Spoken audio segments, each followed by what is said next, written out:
వందనాలు. ఇంకా ఇక్కడ ఆసీనులైనటువంటి కవిమిత్రులందరికీ నా శుభాకాంక్షలు, ధన్యవాదాలు. చార్మినార్ నా నిశాని, 400 से साल सलामत से, పదవీ కీర్తికాంక్ష పదం రాగమయం, ప్రజాపల్లవి లయాత్మక సంగీతం.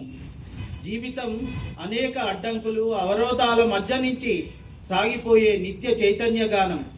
తంగేడు పువ్వు, పాలపిట్ట, బోనాల పండుగ సందడి, జంబి దసరా నాటి ముచ్చట, అలాయ్ బలాయ్, దిల్లెం బల్లెం, చుక్క సత్తయ్య బృందం, ఒగ్గు కథ, రేణుక ఎల్లమ్మ పాట, బతుకమ్మ పాట, పల్లకి చేరిన ఆడబిడ్డలు, కామునికంత, ఓలీ చెంబకేలిరా, మోగు పువ్వు, మంటల జెండాలు, నా చిత్తారమ్మ, నా బొల్లేపల్లి మల్లికార్జునుడు, కీసరగుట్టలో రంగుల కళ్ళద్దాలు, పాడుకునే పిల్లల గొయ్య ఊదుకుంటూ, రద్దీలో తప్పిపోయిన బాల్యం బోలాతనం.